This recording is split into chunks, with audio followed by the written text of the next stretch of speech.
Oke, selamat datang semuanya. Kali ini kita mau coba bedah sesuatu yang penting banget, yaitu gimana caranya kita bisa dengerin denyut nadi pasar saham yang sebenarnya.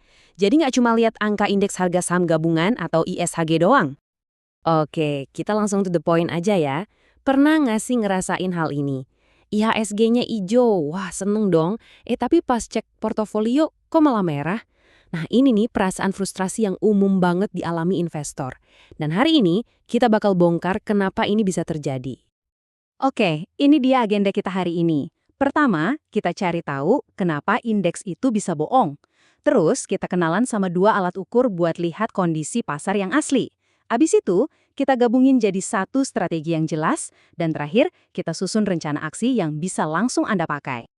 Yuk, kita mulai dari bagian pertama. Kita mau bongkar kenapa sih kalau cuma lihat IHSG aja itu bisa salah kaprah, bisa kasih kita gambaran yang keliru soal kondisi pasar. Nah, ini dia nih kuncinya. IHSG itu dihitungnya berdasarkan bobot kapitalisasi pasar. Maksudnya gimana? Gampangnya gini, saham-saham raksasa kayak BBCA, BBRI, itu punya pengaruh super besar. Jadi kalau mereka aja yang naik kenceng, mereka tuh bisa ngendong IHSG sendirian biar kelihatan hijau. Padahal bisa jadi ratusan saham lain di belakangnya lagi pada rontok. Inilah yang bikin ilusi seolah-olah pasar lagi baik-baik aja. Nah, pertanyaannya sekarang, kalau IHSG aja nggak cukup, terus gimana dong cara kita ngintip isi dalemannya pasar? Gimana cara kita tahu cerita yang sebenarnya? Nah, disinilah alat diagnostik pertama kita masuk. Namanya market breadth.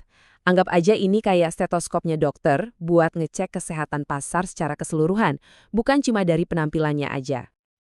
Analogi ini pas banget. Coba deh bayangin. Tim sepak bola bisa aja menang 3-0. Skornya meyakinkan. Tapi kalau ternyata 3 gol itu diborong sama satu atau dua pemain bintang doang, sementara pemain lainnya mainnya jelek, kemenangannya kan jadi kerasa rapuh ya. Nah, market breadth itu tugasnya ngitung. Dari 11 pemain di lapangan, berapa banyak sih yang beneran main bagus dan ikut kontribusi? Oke, jadi secara resmi ini definisinya. Market breadth itu bukan cuma satu angka ya, tapi sekumpulan indikator. Tugasnya ngasih tahu kita apakah kenaikan pasar itu didukung oleh banyak saham, artinya rally-nya sehat, atau cuma ditopang segelintir saham aja, yang artinya rally-nya rapuh dan gampang goyah. Oke, kita bedah sedikit komponen utamanya ya. Ada ADR, ini simpelnya ngebandingin berapa banyak saham yang naik dibanding yang turun. Terus ada persentase saham di atas MA20, ini buat lihat berapa banyak saham yang lagi tren naik jangka pendek. Terakhir ada perbandingan return equal weight sama IHSG. Ini buat ngecek saham-saham yang lebih kecil ikutan naik juga nggak sih? Nah, angka-angka di kolom paling kanan itu patokan sinyal yang sehat. Sip, alat pertama udah. Sekarang kita lanjut ke alat diagnostik kedua. Kalau tadi market breadth itu buat ngukur kesehatan pasar, nah yang ini buat ngukur suhunya. Maksudnya, buat tahu pasar lagi kepanasan alias overheat atau malah lagi kedinginan. Gini deh analogi gampangnya, biar kebayang. Anggap aja si VWAP ini kayak harga beras. Tapi bukan harga beras di satu warung yang terakhir Anda lihat, bukan.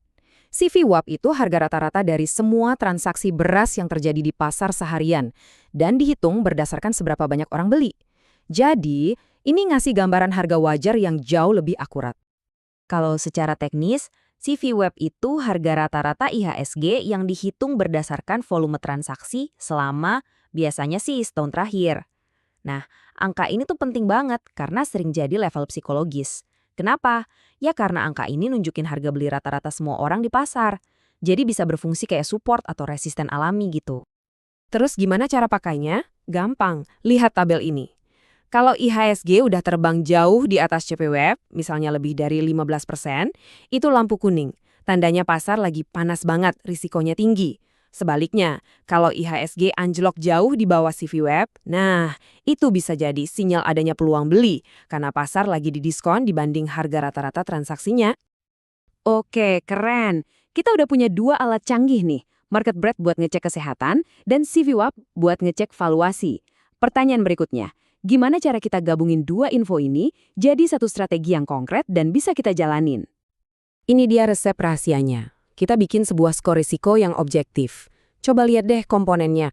Bobot paling gede itu ada di kemiringan rally sama kebalikan breadth. Artinya, kita peduli banget sama seberapa ngebut pasar naiknya dan seberapa sehat partisipasinya. Ini cara kita ngukur demam pasar secara kuantitatif. Nah, skor tadi itu kita kelompokkan jadi beberapa rezim pasar. Kalau skornya rendah, di zona hijau, berarti kondisi normal atau lagi rally sehat, aman. Tapi, hati-hati kalau skornya mulai naik ke zona oranye, yang kita sebut rally rapuh. Ini lampu kuning. Pasar emang naik, tapi fondasinya goyah, partisipasinya udah mulai sedikit. Dan tentu aja, zona merah itu tanda bahaya, kondisi udah nggak sehat. Dan ini dia aksi nyatanya. Inti strateginya bukan nebak-nebak kapan pasar di puncak atau di lembah, bukan. Tujuannya adalah mengelola resiko. Jadi pas skor resiko mulai naik, masuk ke zona rally rapuh tadi, kita secara sistematis, pelan-pelan naikin porsi kas di portofolio kita. Tujuannya apa? Simple, buat ngelindungin modal kita dari potensi kejatuhan yang dalam. Ini mindset yang penting banget buat dipegang. Punya cash pas pasar lagi berisiko tinggi, itu bukan berarti kita ketinggalan kereta. Sama sekali bukan. Justru sebaliknya, kita itu lagi nyiapin amunisi. Buat apa? Ya buat belanja saham lagi pas pasar nanti ngasih diskon besar-besaran. Oke, kita masuk ke bagian terakhir dan yang paling praktis. Gimana cara nerapin ini semua? Plus kita juga harus sadar apa aja sih kelebihan dan kekurangannya? Penting buat diingat, nggak ada strategi yang sempurna ya. Keunggulan utamanya jelas, strategi ini bantu kita ngurangin kerugian besar dan bikin keputusan kita jadi lebih objektif, nggak pakai baper. Tapi ada juga kekurangannya, bisa jadi kita kehilangan sedikit potensi untung kalau ternyata pasar terus naik padahal kondisinya udah rapuh. Makanya butuh disiplin yang super kuat buat konsisten ngejalanin ini. Nah, ini dia contekan buat praktek sehari-harinya. Simpel kok. Langkah 1, cek skor resiko hari ini. Langkah 2, lihat kita lagi di rezim pasar yang mana. Langkah 3, bandingin porsi kas di portofolio Anda sekarang sama target yang disarankan. Terakhir langkah 4, kalau beda ya disesuaikan. Tapi ingat, sesuaikannya bertahap ya. Jangan langsung semua, biar nggak reaktif berlebihan. Jadi, kesimpulannya gini. Strategi ini tuh bukan buat semua tipe investor. Ini paling cocok buat Anda yang prioritas utamanya itu ngelindungin modal dan bisa tidur nyenyak daripada ngejar-ngejar keuntungan sampai tetes terakhir di pasar yang resikonya lagi tinggi-tingginya. Sebagai penutup, saya mau ninggalin satu pertanyaan buat direnungkan. Selama ini, keputusan investasi Anda itu lebih banyak didasari oleh data atau oleh emosi? Apakah Anda lebih sering bereaksi karena baca judul berita yang heboh dan rasa takut, atau Anda sudah punya sistem yang jelas berbasis data? Nah, semoga pembahasan kita kali ini bisa jadi kerangka awal buat Anda mulai membangun sistem itu.